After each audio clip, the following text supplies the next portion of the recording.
Today I'm joined by Michal Mrázik, former pro hockey player who battled his way through Europe's top leagues and into the AHL before a serious injury forced him to retire at just 23. He's the author of his own book, Life Doesn't End Up Here, a nice story about resilience, hope, starting over again, and just a nice story I think that every athlete can kind of relate with or pick up some nice insights from. So thank you, Michal, for joining me, and let's get started. Thanks, but yeah, I already did my morning routine. I'm after run, I'm workout and everything, so I'm just ready to head the start. It's a beautiful day. I'm now in Italy, and I can't wait to go outside, literally, because I was closed. I was recording the audiobook the whole week, and that was also a long process. So I wasn't that much outside, so I can't wait to be in nature. Yeah, nice. What does a morning routine look like for you? What I'm trying to do, I have this thing actually. When I was mentioning in the book, do you remember the part where I was in a farm in BC? Yeah. We would wake up like, I don't know why, but I would set up alarm for 6:05. For some reason, it would work the best, and I would call with my family back in Slovakia, which was 9 hours ahead at the time, and then I would go feed the animals at like 7 and stuff. So and since that, I kept that alarm, and I have only one alarm, and that's 6:05. So I wake up 6:05, going to either walk or run, and then I usually end up in the park where I work out a little bit, and then I walk back. Here I have a little bit of yoga, and the exercises what I do for my back still, and nothing much. Then just shower, get some breakfast, and then around like 9 my day starts usually. But now it's different schedule because now I'm very devoted to the book, and everything is we're trying to do the best. I also have like two friends of mine. They are helping me with the process of it, and it's still something I feel like. Yeah, nice. Yeah, congrats on the book, by the way. I read it. I really enjoyed it. I think it's nice. I think that's one of the reasons I kind of started this podcast, or more or less kept going. I started the podcast originally just kind of to get some questions answered for some young kids that I coach, but I wanted to continue it because exactly kind of like stories like yourself. Like I think everybody, whether you're a chef at a restaurant, whether you're a professional athlete, whatever it may be, I think everyone kind of has a story to share, and Exactly. especially, I mean, it's nice professional athletes. I think it's important for us to be able to share and hear stories from other people, just because you never know what someone's going through in their day. And especially with athletes, everyone always has this, puts people on a pedestal always with athletes, and they think their life's maybe so easy and whatnot. So it's nice to read your book. It's refreshing. It's nice to see you opening up and see the vulnerable side for other athletes going through the same thing. Like, hey, you're not alone going through these situations, I think. Exactly. That's what I try to share the message and pass it along, because it doesn't matter really if you are athlete, non-athlete, or older, younger, but I feel like at some point we all are going through some hardship, and we all are like struggling with certain things and certain phases in life. And yeah, this was just mine, and I also felt that as I wrote, like I didn't plan to publish it at all. And then my goal was to have that NHL game, and maybe after that I will be like to show a younger player that what it looked to the whole journey, what to bring you to the NHL look like. But that didn't happen, and you need to, I feel, accept it and be open, what's gonna come, and that's what I try to do, because I feel like a lot of people get stuck in this moment, but if you really get that future, then there is no reason to be stuck, and there is so much more out there. I feel like people like yourself improving into like the sports can be great to unite us as a people, but it doesn't differentiate us as if you been there or here. But that's the beautiful thing about sport, that it connects people. And I feel like till this moment, like it's such like a privilege and true honor, to call yourself an athlete or professional athlete, even more, But yeah, I really feel like that sport has that power to transform, people's lives. Yeah, for sure. Well, exactly. I think that's one of the greatest things that come out of sports. Like, yeah, the championships and the excitement is fun, but some of the best things that have came from sport are the connections that I've made anyway, personally, and just the experiences, the places that I've been able to go and connect with people. But what when did you decide like, hey, I want to share my story. I want to write this book because like you talk about, you started keeping notes throughout your career and stuff like that, which is nice. I think that's actually in itself just a great thing for athletes to maybe take away, is to kind of keep those notes for each other. But when did you decide like, hey, I want to share this. I want to be able to, put my voice out there. So that was this part like a year ago when I retired, and I felt like if I have these notes and there's huge value for myself in those notes, and I felt like if that 20 years in the sport were anyhow worth it other than just for myself, if I can bring that value to someone else, I feel like this is a nice way, and I try to find out the way how to do it, and I feel like book was the best step to do from the notes, obviously.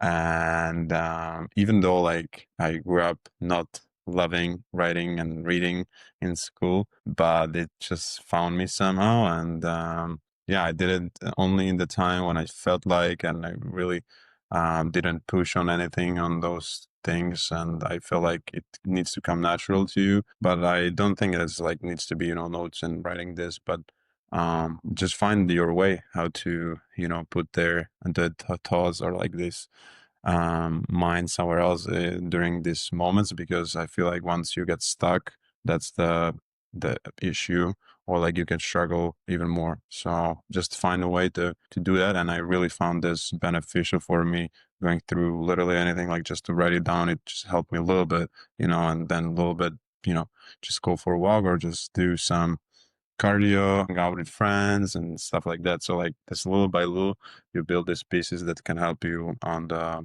long run. Yeah, exactly. I like that story that you were talking about earlier about when you're in Canada. I mean, I'm from Canada, obviously, so I know exactly where you were talking about. But what a kind of a yeah, bit of a wild story that you had to stay at that farm for so long. I mean, I Yeah. don't want to spoil it, but I guess when this podcast comes out, the book will already be out. So hopefully people have already read it. But like you had to stay. How long were you again in Canada? A couple months almost, hey? Or like 73 days. that's crazy. But I mean, it sounded like you had a really enjoyable time for the most Yeah, part. like that's what I found. Like, don't complain, just find your way how to embrace that. But also at that time, I remind myself, like, hey, like, okay, maybe this is gonna be good for some reason to me, and I just literally try to do my best, and I just felt so much better, like also mentally after I got there, because of the family that I would stay with. They were like, seriously, like I just sent them the book and they're just reading it hopefully by now, or something next week.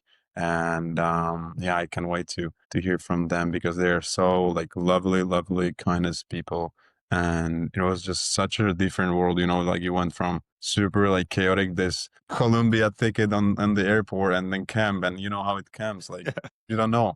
And then like just again, it's me and my agents, and we're just trying to figure it out. And then this happened, and my really good friend of mine, he helped me to get there. And yeah, it was a lovely time for me. I can sometimes like laugh on these things. I was just literally like, okay, so we can go back. Like, that sucks big time, but hey, another positive thing, I can learn what's Canadian holidays, Christmas and New Year's Eve look like, Yeah. and so I just hang out with the guys from the Grizzlies and had a really good time, and really nice Christmas. And then I knew like, hey, this 5th January, it's gonna nothing gonna happen, and I'm just flying out there because I really needed to. And again, you play your first game of the season in like January, what was it, 7th or 10th, I think.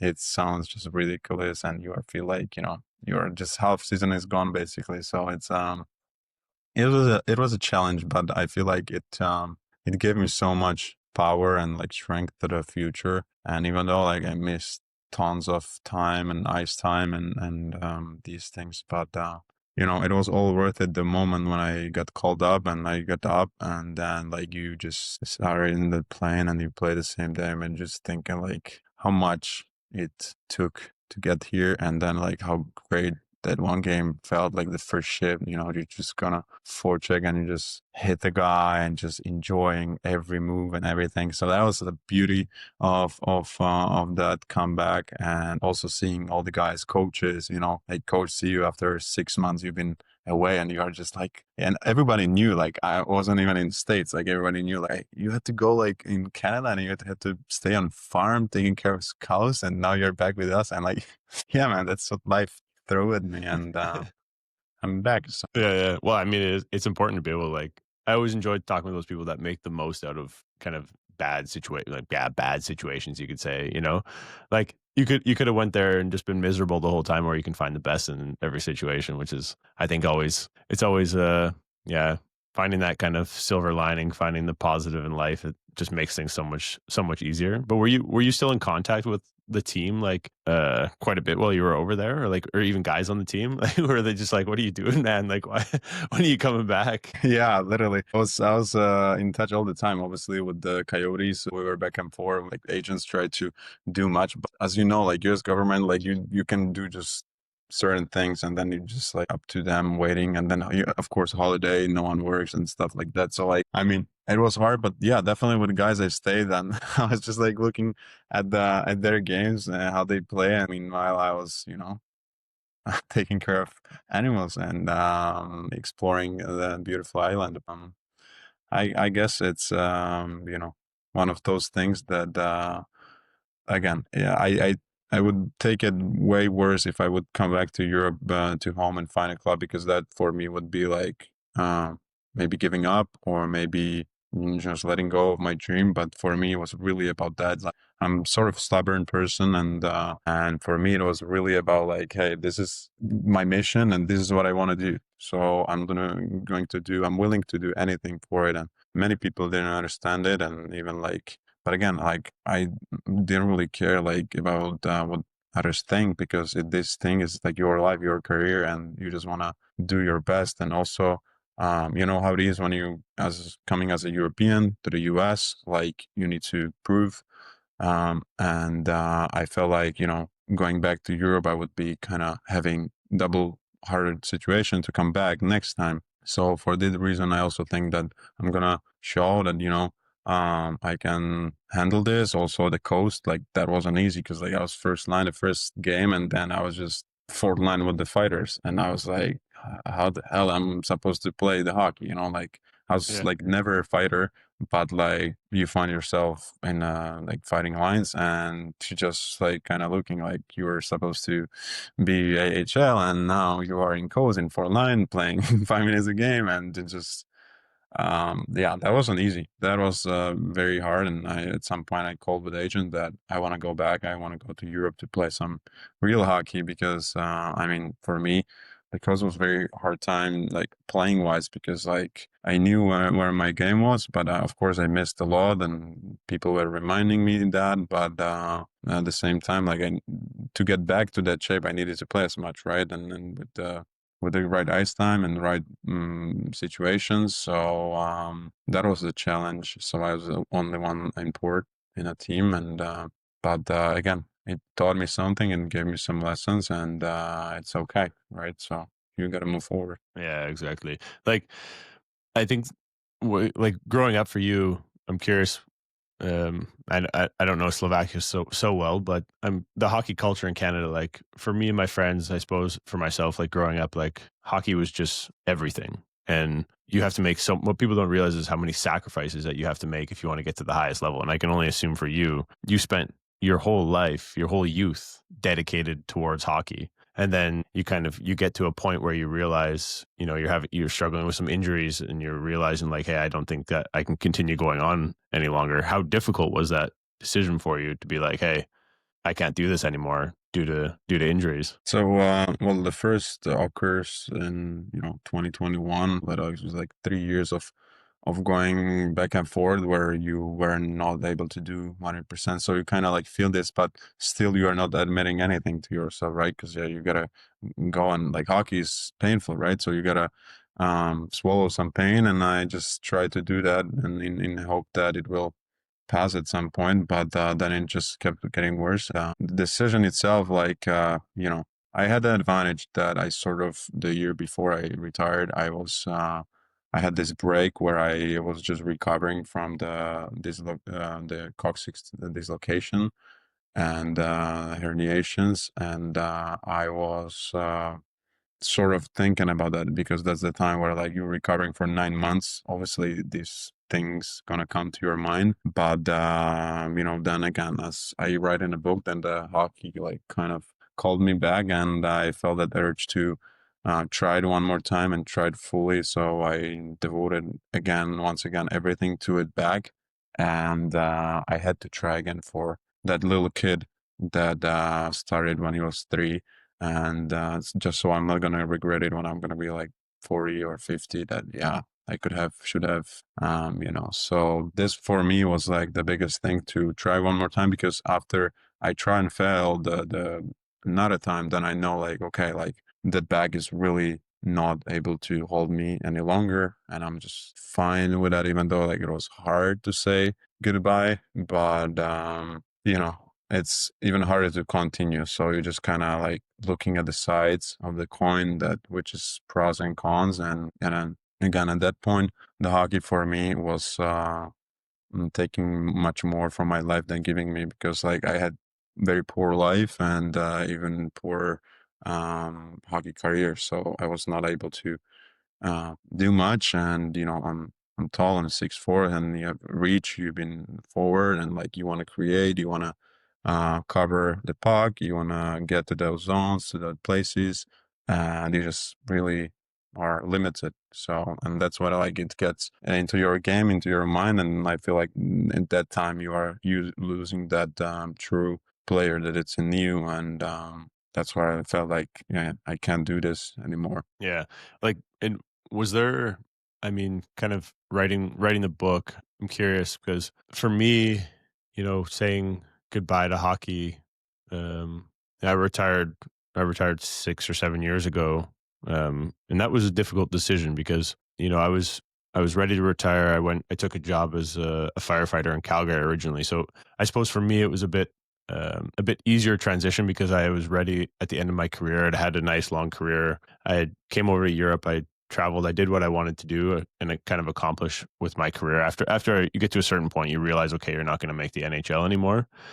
And I had accepted that, so I wanted to come over to Europe, travel a little bit, try something different. But for me, I knew at the end of my career, okay, I'm going to take a job with the fire department in Calgary. Long story short, my wife and I ended up not moving to Canada, so we moved back to Europe. But I was able to, kind of be at peace with saying goodbye to hockey. For you, is it kind of, writing this book, kind of putting this out there? Is it kind of like an end to a chapter for you to kind of, say kind of your final words, a bit of a final goodbye to the game? I think so. And I think, yeah, you are so right about that. And because even after I retired last year, I felt like, there is something more to share. And I knew that time that if I will publish this book, that most likely will be that last dot, last touch after the sport, even though I'm still somehow around sport and I still want to be.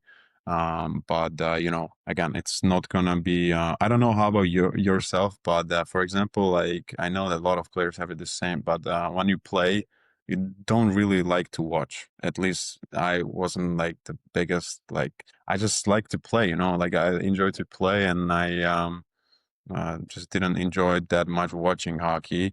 Of course, like the biggest stage is like interesting to see, but like you are, feeling like a fan now, and just cheering for your buddies that are still playing. Yeah, I think it's like last goodbye with that book, and also in a book I'm giving like a little bit like a letter to my hockey, giving little thanks to what that sport has given me, and what kind of lessons I have learned along the way.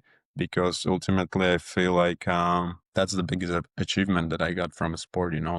The the person I am today and how the sport shaped me, what kind of people have given me, and that for me itself. It's something that I will carry even longer than I would carry the professional career, right? So um, at some point, we are all faced to admit that it's gonna be end. It just mine came a bit earlier, but again, like there is so much out there, and there is I'm just 24, so there is so many other things that I can do, and of course, it was hard to swallow this pill because, like, again, for this little guy that once dreamt about NHL, that was the hard. But I'm also more mature now and getting through different situations that gives me so much like sober, I would say, what do you call it, like perspective, like Yeah. very good perspective on the things, that you are just on top of the things and you just see it from the up high and not as close as you should, I think. Yeah, and like we tie our identities, especially from a younger age. I mean, when you grow up, at least for myself anyway, I try to not distance myself from hockey, but distance myself from only tying my identity to hockey. So I'm curious how that's been for you.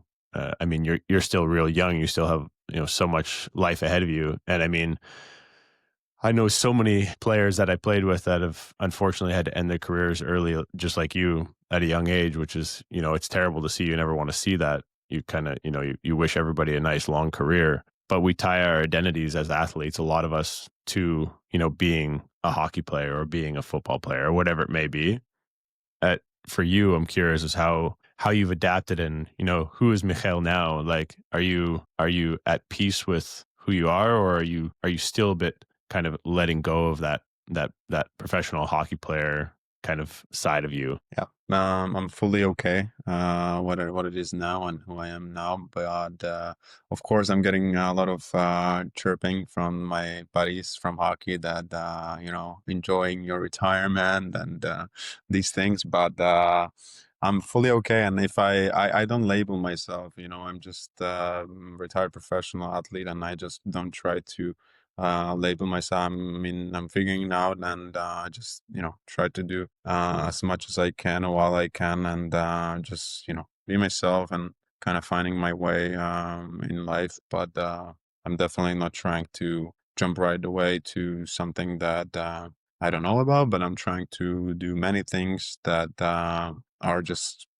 always wanted to try, or having fun with that, or just truly enjoy doing, or I see some future in it. And I feel like embracing that phase of life where I'm at now. And as you said, I'm very young, and also being in this transition is giving me so much freedom in trying different things, and also being as free as I can. Probably I'm the freest as I will ever be in my life, right? Because as you get older, you get more things going on. But yeah, I feel like embracing that unknown, and just trying to do good, and as much as I can, keeping myself occupied, studying two colleges, and one is safety engineering, and one is still like the philosophy that I did, and that's what I also did my book. So that keeps me occupied for a whole year since I retired. So I don't complain about time, because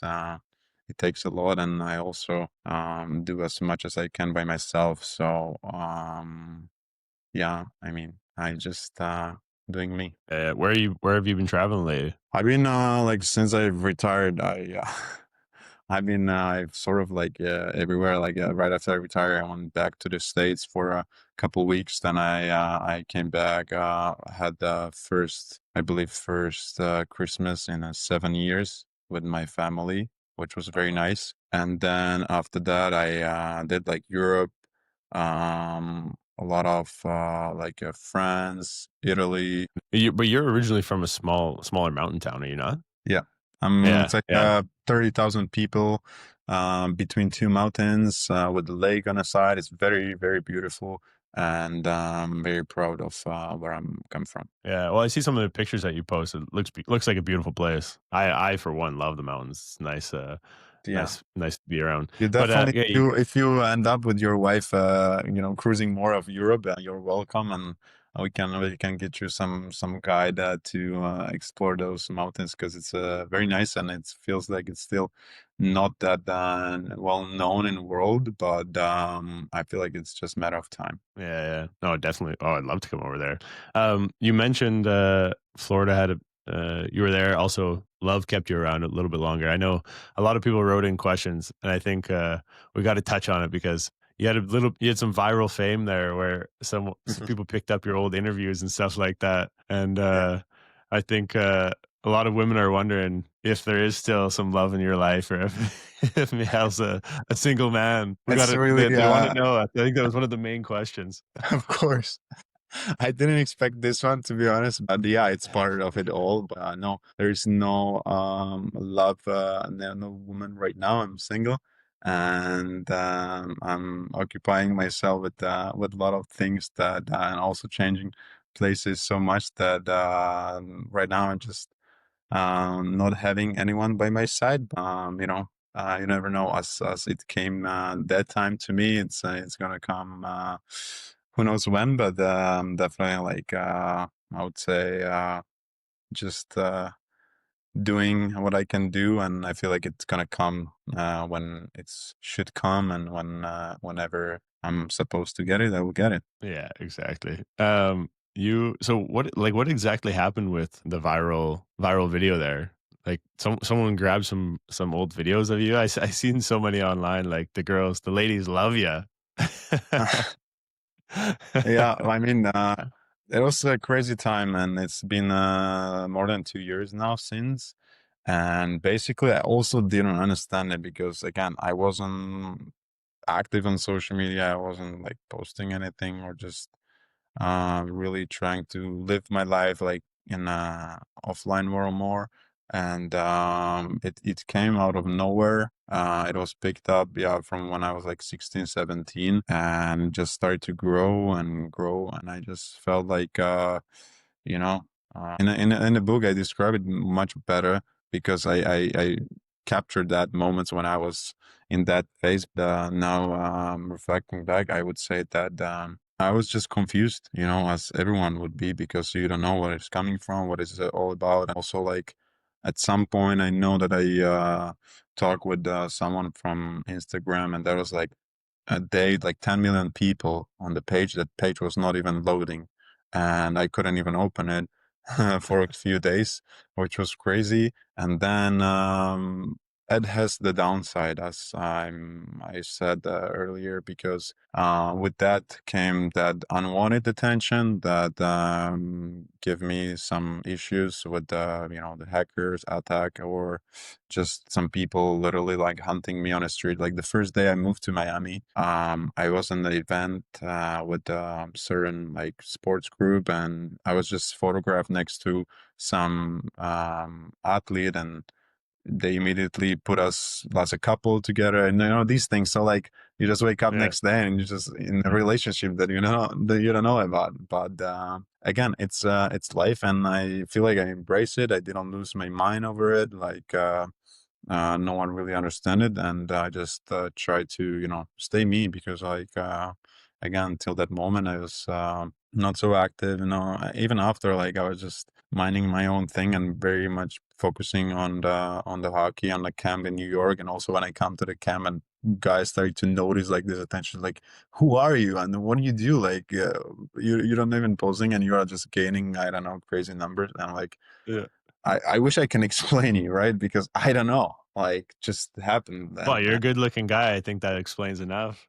yeah, thank you, but still, I mean, it's not something common, and I don't know, like it's life, and I found like these things, like just it happens. I feel like now more and more to many other people, but yeah, at that time I was very in shock, and also like how to explain to your parents and to family or like the people around you. But again, more or less, I was just confused as everyone would be, and tried to kind of slowly understood what is going on and also what to do with that kind of attention, how to kind of approach it, because it's something new and you just gotta adjust to it and yeah, move forward. Did you find did you find it a bit of a distraction? Like you were at camp, I suppose, when you first like the videos first going viral. Was it a bit of a distraction for you, or No, because I never really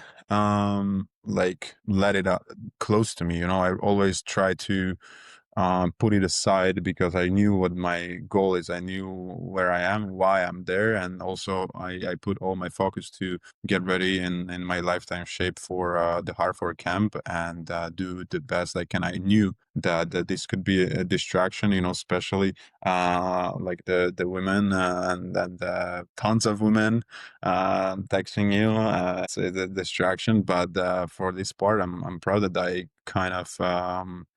Went through it very very easy because I knew what's my mission, and I know I have to stay focused on my game and being on top of the things. But then later on when I was hurt and when I was in rehab, I started to do something with it. Go to some events, go to Formula, go to UFC, and just you getting invited and you getting any offers. Especially in Miami, it's very very easy with these. But yeah, I mean, you just I feel like needs to kind of have a be calm about it yeah, yeah, because it's happening around you doesn't mean it needs to happen inside of you. So I'm very grateful how I kind of went through that phase because I know that a bunch of my friends wouldn't wouldn't survive this experience very well. But yeah, I'm glad just the way I passed this time. yeah, yeah. Have you got? I mean, the thing I've noticed in life is like everything you do, you're going to get criticized for it. Like it doesn't matter what you do. People always want to have opinion. People always want to say something for you. You got this like fame unbeknownst to you. You had nothing to do with it, and you became like famous and with the social media presence, and then you go. I think it's cool that you go on to write a book like years later after your career, but there's always going to be people criticizing you for things that you do. Have you had people criticizing you for writing a book and stuff like that? Because I just noticed that I think it's awesome that you wrote a book, but I think there's so many people that I don't know what it is that people just want to bring people down to their level, and I think for you to be able to write your book, share your story, it's awesome. But I just know that I think it speaks volumes to your kind of character to be able to write the book and put it out there, put yourself out there, knowing that you're going to get criticism. You know what, like regarding book, no, like I must say that I'm receiving tons of like very strong, unwavering support from the people, from like the fans, from the family, from my friends as well. And as far as book, no, I feel like a lot of people actually admiring in that opening up because if you can see that till this moment, I never opened up and I never spoke like publicly other than my hockey interviews for a reason.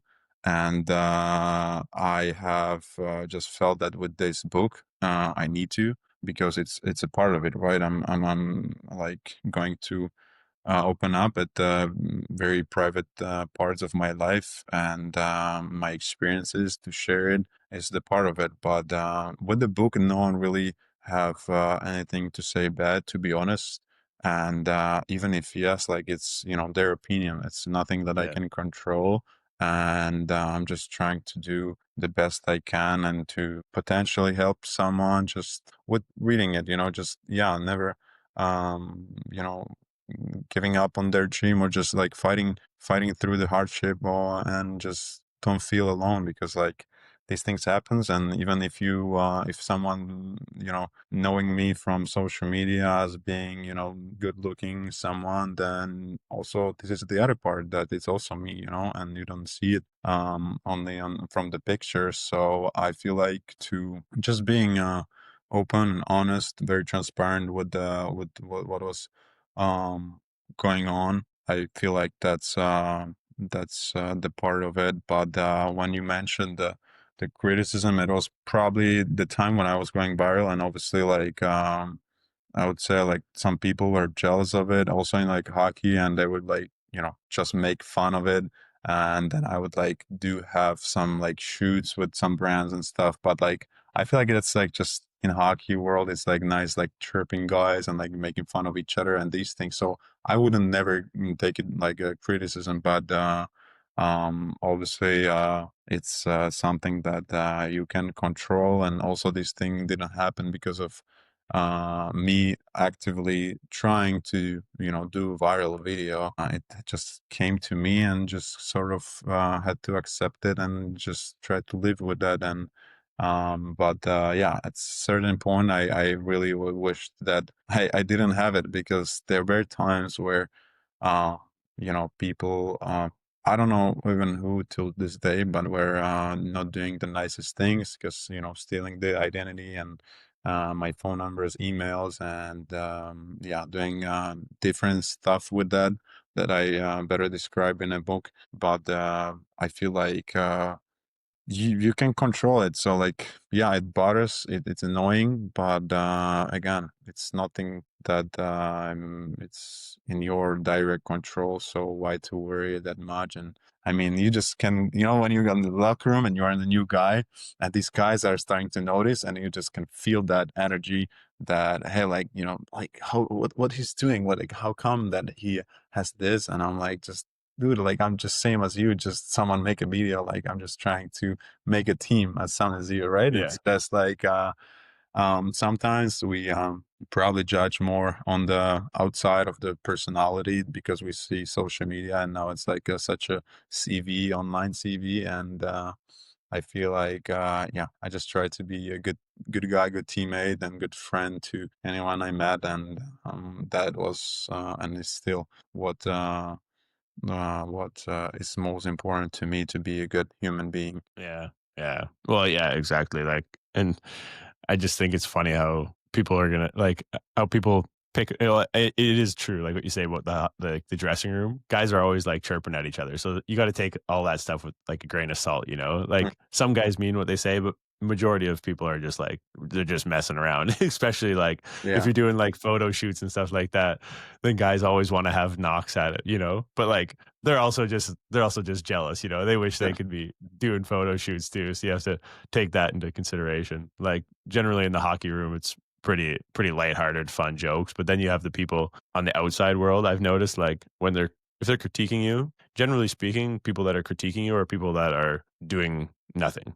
Doing nothing with their lives or not taking those risks or whatever it may be. Like, you're taking a risk, writing a book, putting yourself out there. And if people are, wanting to make fun of you, maybe they're not saying it to you or whatever. But if people are wanting to, talk bad, if you look at like what those people are doing, generally speaking, or you're whatever it may be, you're starting something new, people always want to have an opinion on it. But if you look at what those people are doing, generally speaking, they're not taking any risks. They're not putting themselves out there. And it takes people like yourself to, open up and say, hey, like you can do this. So other athletes also can realize like, hey, I can start something new. I can do something else other than just being a hockey player.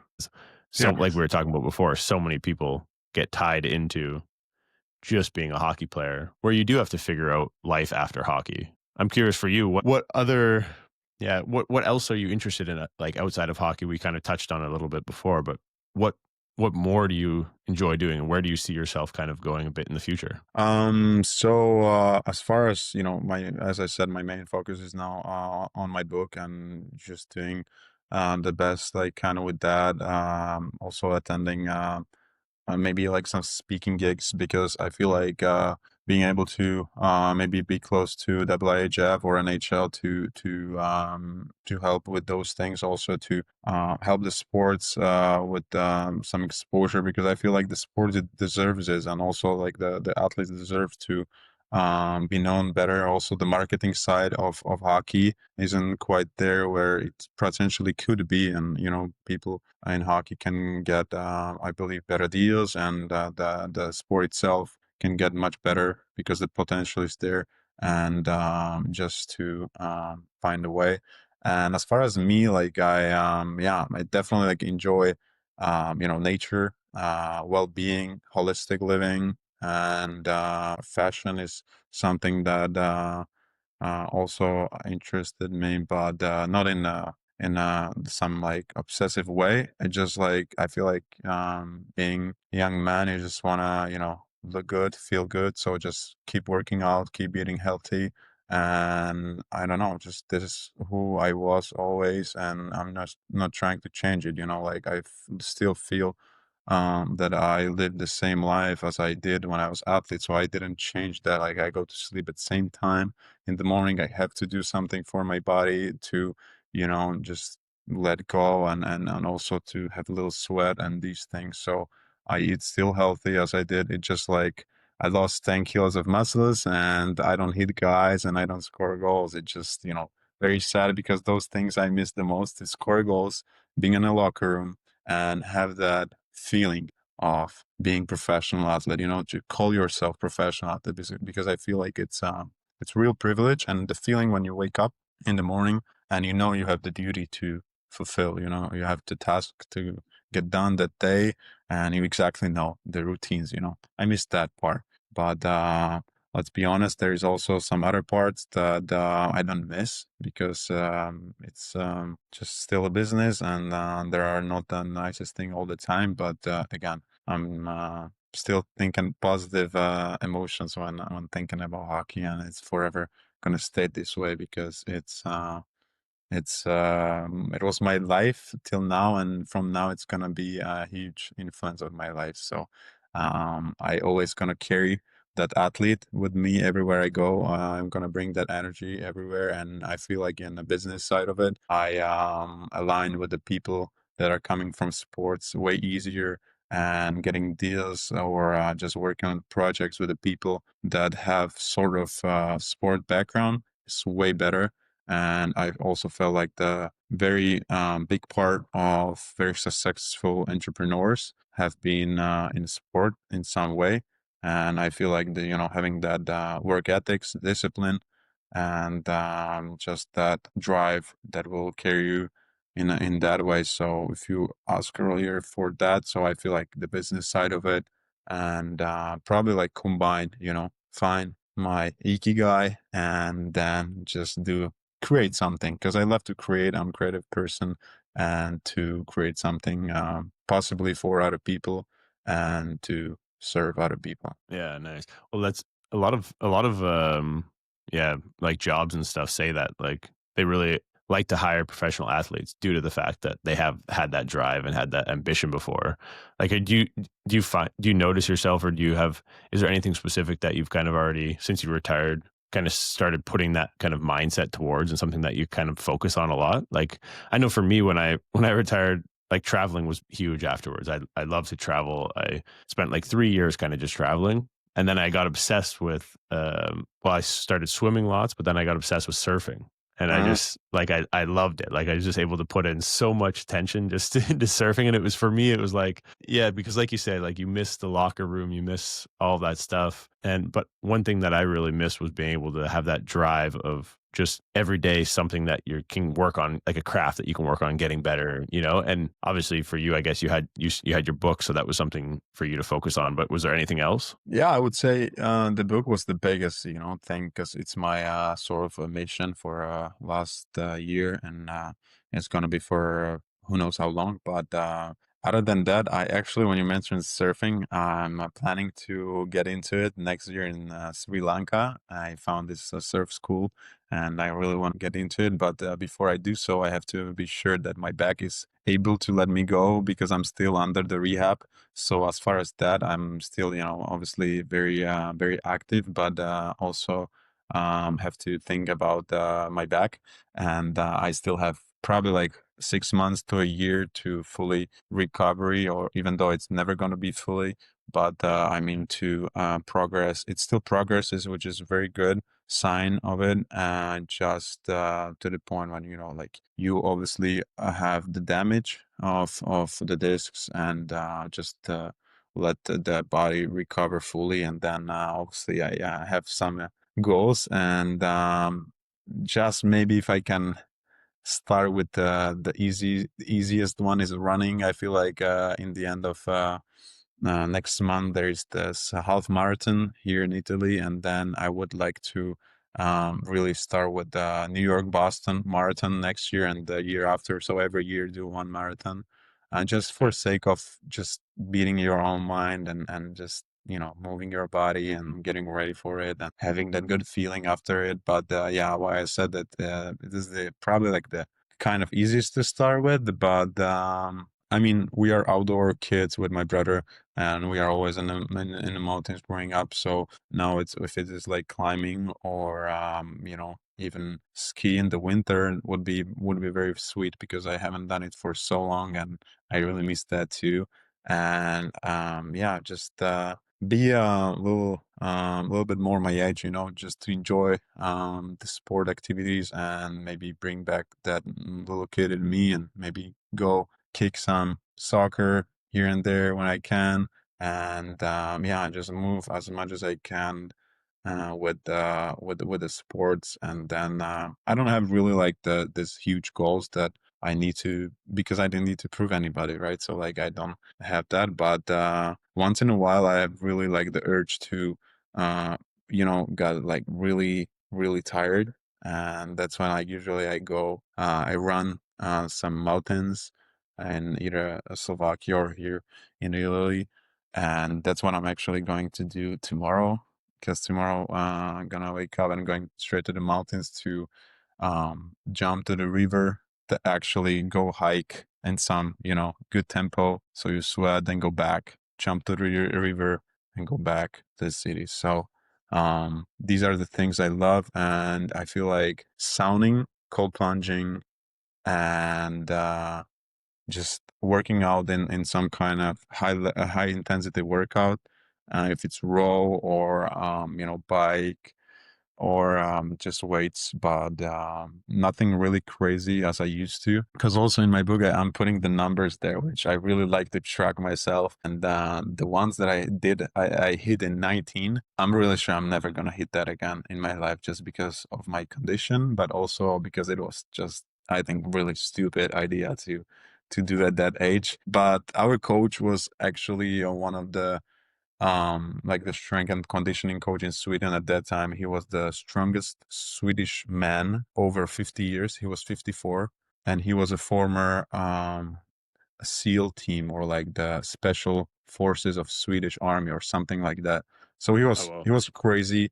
He was very hard, but yeah, like you had to do 100 pull-ups in 5 minutes, and you come skinny like this from Slovakia, and you're just looking at these guys doing 100 pull-ups in 5 minutes, Yeah. and I was like, it took me like hours. So the first time I couldn't even go to ice. My hands were so off that I couldn't even like receive a pass or just pass back, because like I couldn't.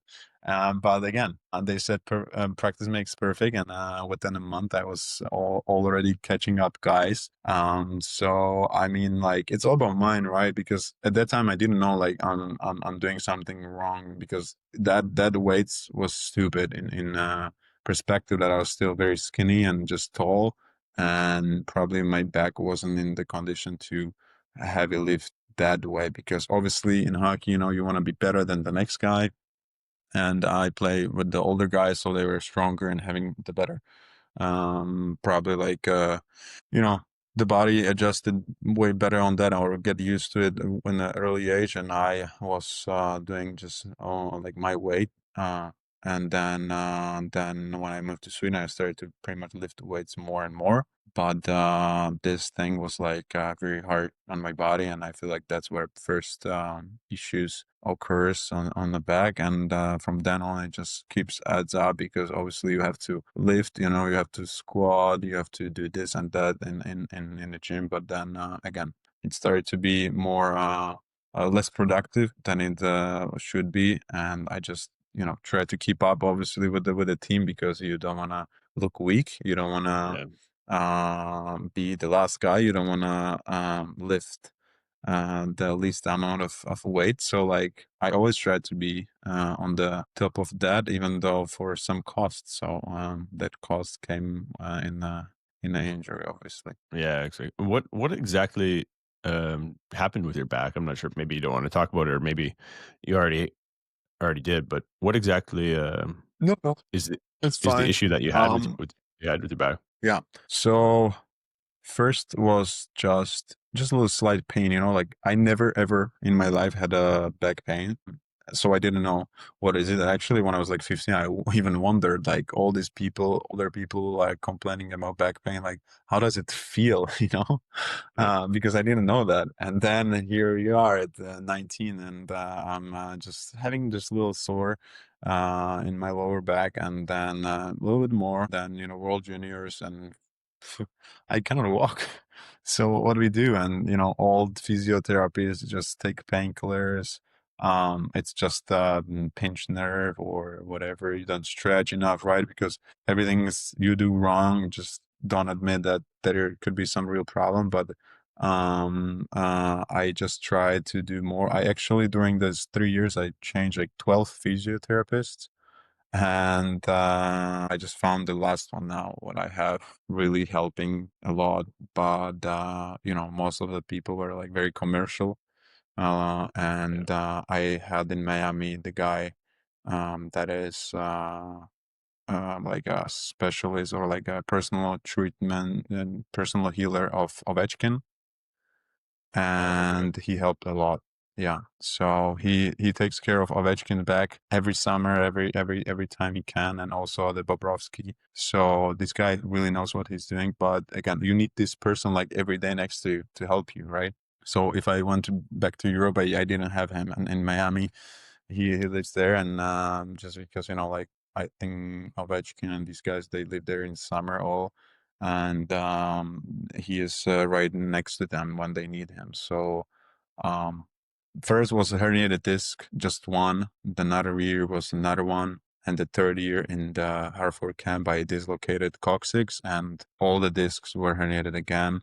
And they, based on what I know, they try to, um, like, what do you call it? Like, try to put it back, the coccyx, but they didn't do it at the right place. So I was recovering the discs the 9 months, but my coccyx was still shifted, which made my comeback to the last season, uh, harder because then I needed, after I fully retired, I needed to put the coccyx back on the spot, which was already a year in a bad spot, which was even worse. And that's why I now still, like, even the year after, like, I still need to rehab because of this, that it's still like it's the coccyx is fine now, and there's literally no issue with that. But this one disc is completely dead. It's a biological age 65 years, so very damaged. And the others we're just trying to put it back, but it's nice, good the life, good level of life compared to what it was. So yeah, I'm good. very painless, pain free, and I do what I can, what I wanted to basically. A little bit more mindful, don't sitting long, don't standing long, don't having like a wet swimsuit on myself for long, and these things that that I don't do so well to your back. So just a little bit mindful, but other than that, like I live very good quality of life. Yeah, that's good to hear. I kind of feel like I'm almost talking to myself a little bit when I was 19, but I was a bit more fortunate than you, although it doesn't really sound like it, I suppose, so much. I never had herniated discs, but I have three discs in my lower back that are degenerated, same as you. I was told when I was at Dallas's camp, I seen a couple specialists there because I'd had issues with my back kind of my whole career since I was young, like yourself. But I was always able to continue playing because they weren't herniated. They were just completely collapsed. So they Uh-huh. were like completely gone, which is just pretty much bone on bone from a young age. And they said like, I seen every specialist possible to try and get it fixed, try and get it to work, whatever, get it better. And then eventually one doctor's like, Rock, like the best thing that actually can happen for you right now is that you do have these bad discs at a young age. You said because you probably would just from your career, just from how your body's made, that you would have these bad discs when you get older. And he just said that having it at a younger age for myself was probably like a bit of like a positive because when I am 65, he thinks that essentially that disc will be 100% gone, because he says they still release like a protein that irritates your back. And he said the best thing for me was just to kind of continue moving. But man, like I can sympathize with you so much, because I know lower back pain is just horrible. But yours, unfortunately, was the herniated disc, so that's, very debilitating. You can't play with that. I was fortunate to have those discs that were just completely gone. But it's so, I can sympathize with you, because waking up in the morning and having back pain, like it's so mentally draining. It's so tiring. And people, you don't see it. It's not like you have a broken arm or something like that. Yeah, And it's just exactly. like every morning you wake up and you're just like, you're stiff, you can't move, and you're just like, oh my God. Like, and then so I dealt with that kind of like my whole career. And again, fortunately, I was able to keep playing with my injury. But when I retired, I took 4 years off. And his surfing doesn't help. It's not the greatest, I suppose, for the back.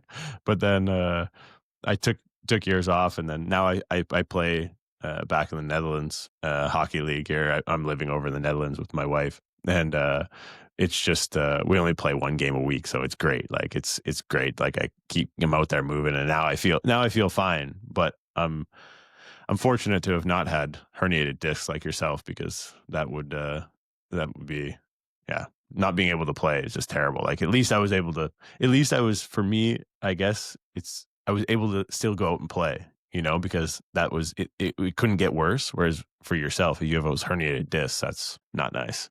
Like, And there is also, like as you said, there's a lot of people, a lot of opinions. And what I did for myself was like, after I knew that is the disc that is doing the harm, then I sort of became a student, because I started to do so much like research on that, really study the things. So in those 3 years, I really became like a sponge for the informations regarding the lower back pain, and especially my type, because which I found that there's like, for example, like probably 60% of the population have herniated discs. Just a very small percentage touches the nerve, which actually creates the pain. So until the disc doesn't touch the nerve, you don't know that it's going on, right? You just have normal life. It's just like at certain point, like some people with some movement, they said, "Oh, yesterday I bent for this to lift up this television, and I just got stuck in my back and something going on, and I just pinched my nerve or whatever." But so I really try to understand it, what is going on in my body, because I'm curious, and I also want to understand what is going on. So what certain people do, like these specialists, these doctors, like I wanted to understand um, that body as well. So regarding that, I feel like there is very little things you can do, when this happens, because you're not going to change your like a spinal canal, where's the nerves goes, and when the tissue is, and these things, you can just slowly start to work on the muscles around it and do the exercise and just really be mindful. But when it comes to hockey and the pain that you mentioned, like it's so interesting that very few people can describe it very well, what is going on, because everyone has a different, like someone is shooting the nerve down to the knee, some, like in my case it was all the way down to the foot. So and sometimes left side, sometimes right side.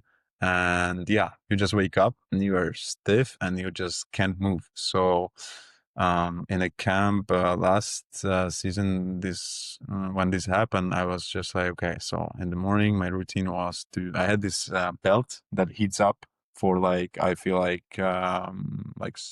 60 Celsius, yeah. and it just put around your waist, and it will like naturally like warm up your lower back, so will get warm. So I was charging this device 3 times a day, just so I can have 8 hours. Pretty much the whole day I was wearing the thing whole day. Only when I was on the ice, I was wearing like this other type of belt, and it's also taking out your mobility, which is not ideal. And then you are on the painkillers, and painkillers, they don't do any good stuff to your body as well, because on the long run is again, just huge sacrifice for your liver and also kidneys. So I mean, there is certain point where you need to like evaluate the situation, and I feel have a really sober point of view on that, and be like, okay, is this worth it or is it not worth it? And in my case, like whenever I had this pain, like I couldn't even drive a car, I was like this, because any move would like make me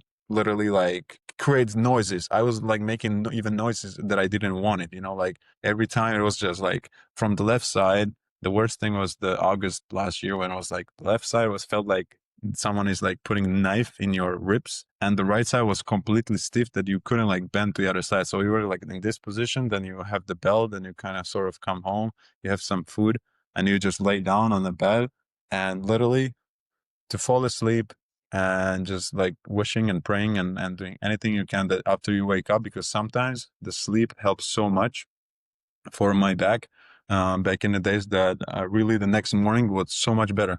So I was just like, please, next morning be a little better so I can have better practice, so I can have a little better day, and then you go literally like day by day and just kind of like surviving these little things. And then, it's August, like you need to prepare here in Europe. August is the hardest, right? It's like a camp and overseas, like you have twice eyes or like hard gym, some running and these things. So there's very, very hard way how to hide it in front of coaches' eyes and everyone, right? And then there's other thing, like you need to spend, I don't know, 1 hour, 2 hours on the physio table laying there after every practice, because you just need to get to some condition to leave home. And this is funny. What I'm actually going to do now is that I counted sort of like hours, how much something like this takes to create, like, because I don't know how long did it take you to read actually, Not so long. I read it over 3 days, 3 nights. right? So it's very short, very easy, because that's the way I try to do it. So even the like 15-year-old can read it, even the 65-year-old can read it, man, women, anyone. And also, I feel like people today are not really good with like focus and like attention for so long. So like that, you don't want to read like this thick book anymore, right? And I just try to put it very honest and like a direct way. And I'm glad that I think I did a good job with that. So Yeah, yeah, I really enjoyed it, man. Is like I was saying, I think it's nice for people to be able to hear your perspective, and important for other athletes also. But it's cool for people, especially because you had that viral fame, for those also your fans to be able to see the different side of you and see who you are. But what was the writing process like for you? Because you published uh, everything by yourself, right? yeah, it's like that, because in the beginning I talked to few of my friends from the US that have some experience with these kind of things, and certain people like advised me to use a ghostwriter, then like professional editor, and then after like I have this all kind of information, I started to think like, that's not gonna be me anymore, and it's gonna be very different from what I envisioned it originally. So let's just try to do it my way. And as I tried more and more, you learn so much during the process. During the whole process, I did. Obviously, I wrote it. Then, since like February, I tried to edit it myself. Then I have two really good friends of mine that are also mentioned in a book. They are helping me, one with the formatting and editing, and also translating into the English, because originally the notes were in Slovak. Then I translated to English on the computer, and then she would translate it and or obviously correct the grammatics. And the other one is like visuals and design that we do. And obviously, it's other than that, it's feel like a project. The same thing with in sport. Like I would always relate to sport with anything I do. I feel like in my life, because I feel like it's a performance. Like you try to do the best thing in the gym on the practice. So now next week can be a game.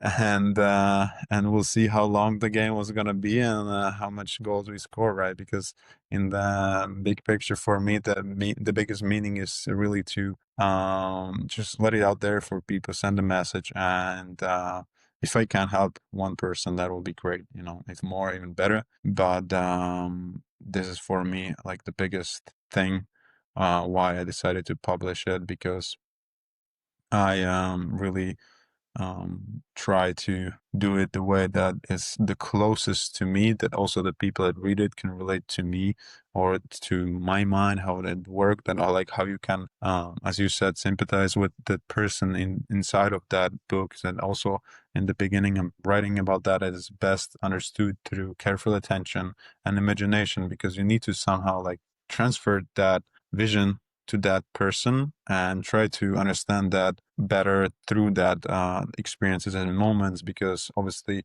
if you just go through and read just with your eyes, it's okay, but I feel like when you can really relate to that and just whatever, pick up that thing and put it on your own issue or your own problem, that's gonna that can, you know, have a beneficial effects on you and on your life. So I always look at that this way, that if somebody will ever see it, because I really try to hide it. I just mentioned few people along the way, like my family and close friends, that yeah, I'm just, you know, writing everything what happens, because I feel like Yeah. a lot of meeting a lot of people, and they are just like, your life is so interesting and you have these crazy stories and all these things, like it's for a movie. I'm like, yeah, but or for a book. So I'm like, maybe, you know what, maybe yeah. And then just yeah, it came to me naturally, and I was always like sort of like joking with myself about that, like yeah, maybe like I'm writing a book, but I really did just like a journal, like notes, and then I try to kind of take it more seriously. And you know, there were times where I didn't write anything for like, one time it was like 6 months, you know, I just didn't felt like, you know, so I didn't do it. But there were then times that I did every day or every other day, every week. But it also depends what kind of situation you're going through, how you feel, and especially if summer, I mentioned that, you know, for us hockey players, summer is the part of the year that you are like, you know, just everything is just easy, and you just enjoy, and you have this freedom. You can do anything you want. So like, you don't want to think about anything. You just want to have fun. Possibly like for some beers with your friends, or, you know, have play golf or something. I don't know. Everyone's different. But I feel like that in the season, it's what the real stories are happening. And I mean, you can go person to person, like probably the equipment manager that I'm also talking about, like beautiful personality, very kind man, and I feel like that's like a role model for all the equipment managers, because like that person was like, his energy was like, you just feel great around him, and he makes the Yeah. whole locker room feel great. And you know how important that person is in hockey. It's just like, sometimes I feel like it's more important than a coach, because this person can change a lot of the chemistry or of the energy, can make your day way better or sometimes even worse. But this person was so good, and I feel like him and his 20, and now he's going to be probably at his 30th year um as a professional. He was also with the St. Louis, and I feel like this guy, if he writes a book, that would be such amazing stories, because like from the behind the scenes, from the background of that, I would like, I literally think like anyone has something to say, and Yeah. everyone's life is unique. One thing I found with like traveling is there's great people everywhere in the world. Doesn't matter where you go. There's good people. There's good people everywhere. It doesn't matter what country you're in. And also finding those people, like you're saying, that you can count on and you can rely on. Uh-huh. And just, I mean, at the end of the day, like people are just people, and I think majority of people are good. Like, and I, yeah, it's, some people have like such bad opinions of some areas of the world and whatever it may be, but Uh-huh. you're always going to be able to find those good people. And if you, there's a lot of people that like maybe look at your life or whatever it may be and think like, or it doesn't matter who they're talking, who we're talking about, but they'll say people are like, are lucky for certain things or lucky for this or lucky for this. But those people, generally speaking, are the same people that have stayed and lived in their same hometown all the time. And they think Exactly. like, And they're like, how all these opportunities come to you or whatever it may be? It's like, well, because you have to get out and see the world. You have to get out and put yourself out there and meet new people and talk with new people. You know, you never know who you talk with that could change your life. And I think if you're always in the same place, always talking to the same people, well, you're not really expanding yourself. Like you're not really you're not really putting yourself out there. You can't really expect for big things to happen for you. Exactly. I agree 100% because like I got named lucky many times in life. In fact, my mom keeps saying that I was born under the lucky star because somehow I always figure my way. But yeah, like also because of viral, because of I don't know, like maybe earlier like, I made world championship, world juniors, national team, and some teammates would call it luck or anything. In the end of the day, it's really about as you said. Like if you go against that luck, and then if you are doing as much as you can and you truly believe in it, I feel like that luck can come. And then, yeah, you can call it luck. If that's luck for you, you are lucky then. But I think luck is just to win a lottery. But in life, whatever you got, like, yes, sometimes you get probably luckier than other day because as you said, you don't know who you're going to meet. And that's why, like, I really feel like you should treat everyone the same because you just don't know what's going to happen Yeah. and also what is that person going through. But I feel like just calling people lucky, it's I don't know, like the big guys, the someone who really achieved something either in business, sports, anywhere, they never call like each other or like anyone else luck, like they No. doesn't use the word, I feel like. No, exactly. And you're so right. Like luck is like winning the lottery. Luck is not becoming, a famous athlete or becoming a great actor, becoming whatever it may be. It's like you have to create your own luck. And actually, what's funny is like obviously the way we got kind of started got connected online was talking through. You'd seen that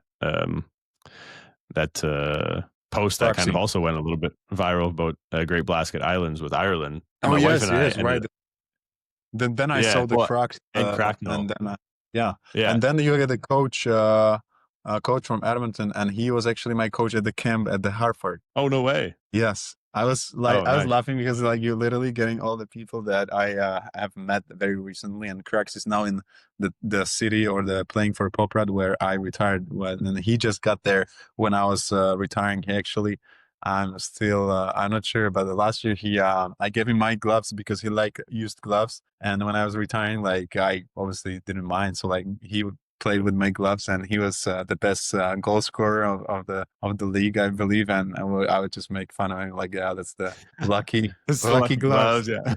yeah. Yeah, that's awesome. He's a great guy. Yeah, he's the true role model. He Yeah.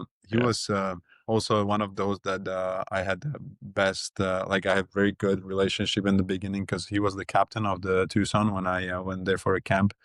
And my stick got lost in Seattle. So first 2 3 days of camp, I was without sticks, and Crocs just casually come to me, like at that point he was already like the legend and just a real leader in the locker room. And he just comes to the equipment guy, and he comes with 3 sticks, like, hey, like, here you go. You can use mine till you find your way. And I was just like, thank you so much. Like, literally, you're this little when you come for tryout, and especially from Slovakia, being, I don't know, 21, 22, and then the Crocs comes to you and give you this kind of gesture. And I feel like, like this is real leader. He really cares. And I feel like if you surround yourself with these kind of people, you can really be successful. And he's proving it also now. Like, he's 40 and he's still crushing, and he's shooting, scoring, and he's just great. Like, he's great person. That's the most important. He's really good family guy, and I really like him as a person and also as a hockey player. So sort of, like, we are all both righties and similar height, or like sort of similar, I would say, style. But yeah, like Roxy is a great role model and a great leader on and off the ice. Yeah. Yeah. Um, before we wrap it up, I took in questions. A lot of you had the most questions, definitely out of anybody that I've ever done an interview with so far. It's like, I think, so I take in questions from fans, and I got to get some of them. You answered most of their questions, I'm sure, but there's a couple like just Yeah, small ones that I know. especially the girl question was probably the one that I answered well. So Yeah, yeah. I There's wonder that what's was a gonna big happen one. now when it's gonna go public that I'm single. So that's going to go your way. Then it's gonna be on your your fault. Yeah. Well, that island that my wife and I worked at, I'll hook you up. I'll get Billy and Alice, the owners there. We'll put you out there and we'll turn it into a sitcom or something, a little TV series. We'll turn it into Love Island Yeah, on I mean, I would be The down Great. because like it's so nice, and I would even just go there for like yeah, weekend or like a week, because it looks so nice, and I feel like I don't exactly know the details. Like we can maybe speak later about that, but yeah, maybe if at some point I know actually there is a tournament in like May or March or April next year in Scotland actually, and all the retired hockey players from like NHL goes there. And I feel like I never been on that part to Ireland, Scotland. I never explored, so I just kind of, curious. Yeah. Oh, you would love it. It's such a beautiful place, man. Ireland calls me home all the time. Like I don't know what it is about that place, but not just the island. Like I love the island was unbelievable. Living in Ireland is just I don't know. It's such a special. There's just an energy there that I feel like is just so. I don't know. The weather's terrible, like, but the nature and the people are just I don't know. It's beautiful. I really enjoyed living there. All right, I gotta ask a couple here questions before I let you go. Just some small questions that I know some I'm sure mostly girls want to know. But just some small ones. What's your favorite feeling dumb kind of asking those questions, but what is your favorite color and favorite season? My favorite color is red.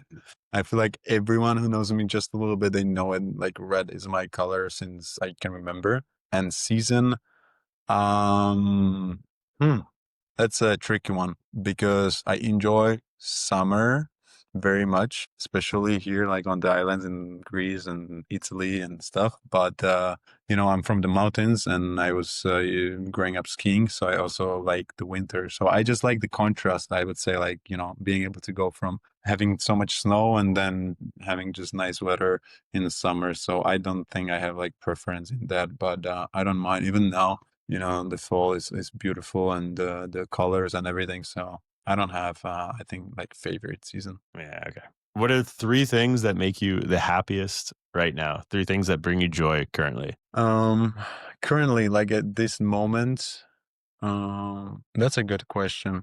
But I think I gotta mention this. This is one of the things that brings me joy, and seeing the feedback from that probably that you see, as I said, the fruits of your work. And now it's the time where I can show people what I was working on in the year, because I know everyone was curious, like, what do you do? Hey, you're just posting pictures from nice places, but back behind the scenes, I was working on this all year long. And so the book is one thing. So I would say book, physical activity that brings me a lot of joy, and then meeting genuine, kind, and honest people. Nice, nice. And lastly, what is one thing that fans would be surprised to learn about you? Uh, that's a good question too.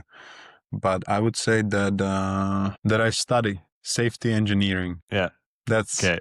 something new. That's a I good one. Yeah. started last year after I retired. I started to study engineering, and I feel like I really like it.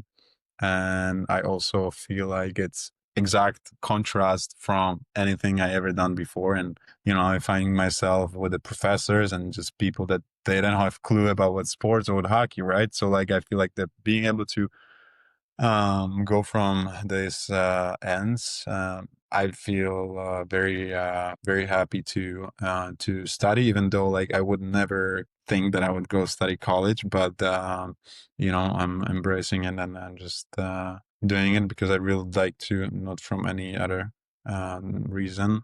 And it's still a choice. So like I feel like being able to learn as much because I know at some point in life, when the family comes, when the big responsibility comes, I will not able to have this much time. So I'm trying to devote this time to learning, but not only like the schooling and college, but also learning a lot on my own and trying to educate myself in different aspects of life. And I feel like that's something that I really want to carry along the way in life, to never stop learning and to always be this kind of sponge and just inhale the information that are beneficial for you. I think that's so important, is to always continue learning. And that's one thing I love about doing this. Like I never intended to continue doing this podcast. I was only going to do 2 episodes that weren't really even a podcast. They were just like for the athletes that I coach, but always just to continue learning. And I love speaking with people so much. Like I've already learned, and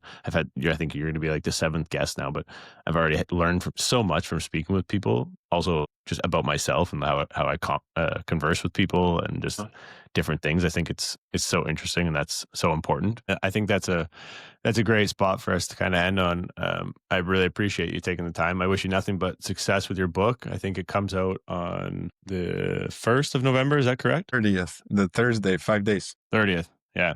I wish you success on that, man. I'm not sure. Is there anything else you want to share before we take off? No, I feel like it's very solid, very quality time in 2 hours. I mean, we can maybe down the road like redo it at some point next year, or we'll see how it goes. But yeah, it was great talking to you, also knowing you a little bit better. And no, not much. I feel like it's been said a lot, and also likewise to you. Only the good positive things to you.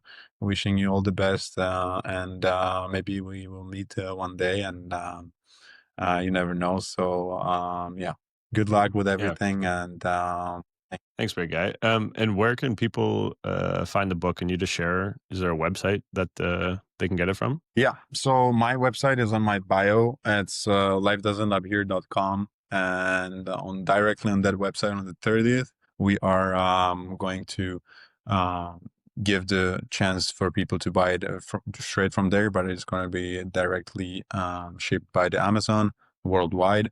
So it's very easy and simple. And I feel like nowadays it's the best way how you can distribute the stuff. So definitely on my website. And I feel like that's pretty much it. I actually forgot to mention to you, but I'm also going to donate the book to Hockey Hall of Fame in Toronto, because when I was asking for the copyright of the books from World Juniors, they kindly asked me for the copy of my book and my jersey and my gloves then also. So it came up very nice, and they have this event 8 to 10 November that they're going to induct Zan Ochara, Duncan Keith, and these guys to Hockey Hall of Fame. So I think I'm gonna fly there just before that to hand out the copy. I think it's going to be placed in the Hockey Museum, which is like across the street from Hockey Hall of Fame, if I'm not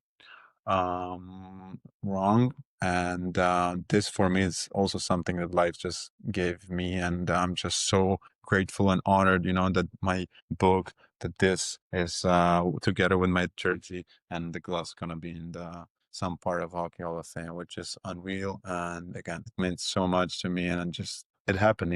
Again, you can call it luck, you can call it just you're reaching out to people because like you're trying to do something good for others. So I feel like it's gonna come back to you if you give good. The good is gonna come at some point sooner than later. Yeah, for sure. Yeah, exactly. Well, I wish you nothing but success for life after hockey, man. Thank you so much, Brock. I appreciate that, and also wish you nothing but the best. And good luck with anything that you do now or to the future. All right, thanks, buddy. Take care. Thanks for listening to Ask a Pro. If you enjoyed today's episode, make sure to follow and subscribe on Spotify, Apple, or YouTube so you don't miss the next one. And don't forget to follow me on Instagram at Brock Montgomery. That's where I'll post upcoming guests and give you the chance to submit your own questions. Until next time, keep asking, keep learning.